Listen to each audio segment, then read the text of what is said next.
Okay, hey everybody, welcome to CIS 207. I'm Don Walker. I'm your facilitator for this course, and I just wanted to say hello and introduce myself, let you know who's going to be behind the posts. It's always good to have some sort of an idea of who you're dealing with.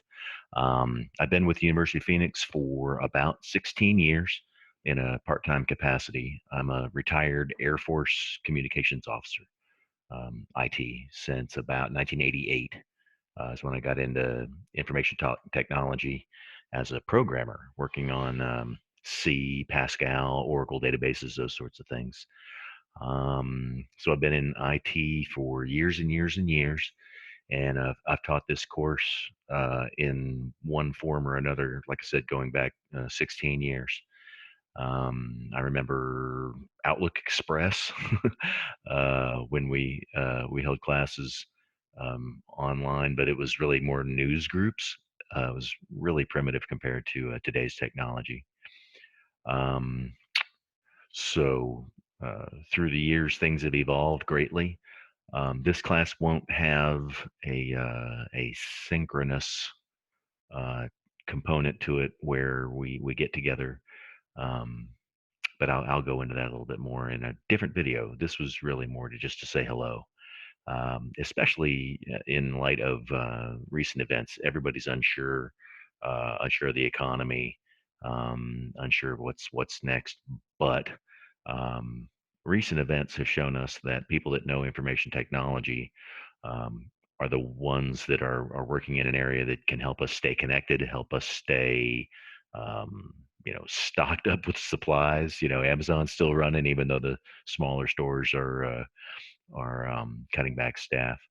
Um, so yeah, it's important. It's been a great career field to be in. I was a programmer for about 6 years. Like you, I finished a degree while I was working.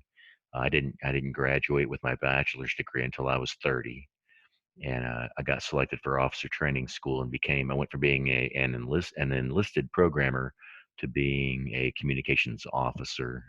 Did 12 years enlisted, 18 years as an officer, and on the officer side of things, I was in software development, software engineering, and then we made the shift back in the 90s to the network being a priority.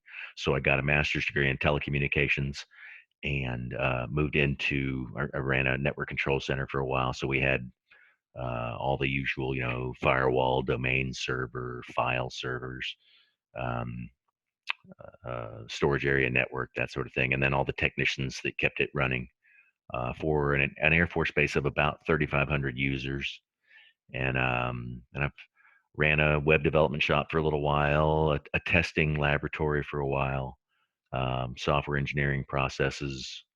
Um, Finished out my Air Force career as a kind of a higher level enterprise information systems um, person working records management and information management at the organizational level. So no more coding or configuring software, but developing policy and training and whatnot. Um, and then I took a little break. After a 30-year military career, my wife and I moved into a 40-foot motorhome, one of those obnoxious looking square boxes you see going down the highway, dragging a car behind it with the swooshy graphics on the side. And I still taught my a class pretty much all the time with Phoenix, but other than that, I wasn't working full time anymore. And did that for a few years. North in the summer, back to Tampa, Florida for the winter, wearing cargo shorts and Hawaiian shirts every day. Did that for a few years. Alaska and back, Newfoundland and back. Put a bunch of miles on the motorhome. But then I started feeling a little bit like maybe I was, playing hooky, and I needed to kind of get my books and get on back to school. So I started a doctorate in computer science with Colorado Technical University, and I finished that. I did that from 2016 to 2019. So I finished my doctorate last year, and Right around the same time, kind of decided to come off the road for a little while and establish a home base. We had literally been traveling, living full time in that motorhome for years. So we're now based in Arkansas, in Central Arkansas, and I'm the director of the Arkansas Coding Academy. It's a small computer programming school within the University of Central Arkansas. It's a non-credit bearing full stack Java development boot camp. Runs 13-week full-time 40 hours a week boot camps, really immersive, really intense, or 6 months part-time evenings a few nights a week. But it's a full stack web development. So these folks know everything from HTML, CSS, JavaScript back to a relational database management like Oracle or SQL Server, MySQL on the back end, and they know how that software communicates across the internet to populate a web page with data from a database and back, which is they call that the full stack. There are many stacks, different tools that folks are using to make web and mobile applications work. But that's me.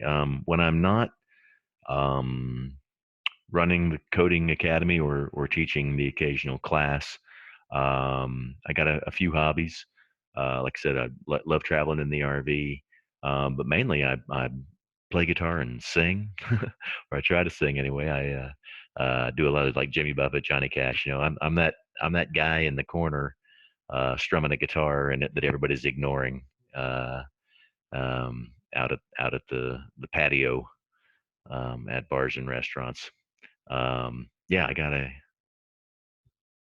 nice little guitar wall here. So, guys, that's me. I'm Don. Um, Don or Dr. Walker. You're welcome to call me Don. I post my Gmail works best for me. I can't get Outlook to work reliably on my phone, and our school email is a exchange. It's an Outlook. You need Outlook to get to it. It's a Microsoft Exchange account, but Gmail works really well on a Android phone. Mysteriously, no mystery, right? So email me at drdonaldswalker if you got any questions on course content, and of course, if you have trouble understanding the classroom or if it's misbehaving, giving you what looks like a technical bug, call tech support. They're way better, and they're available 24/7, and they're way better at this than I am. So, guys, that's me. I'm Don. It's a big class. I won't get to know all of you personally, but I do get into the conversations quite a bit. And look for another textual welcome message that talks a little bit more about the course and what we'll be covering. Okay, I'll see you guys in the discussion board.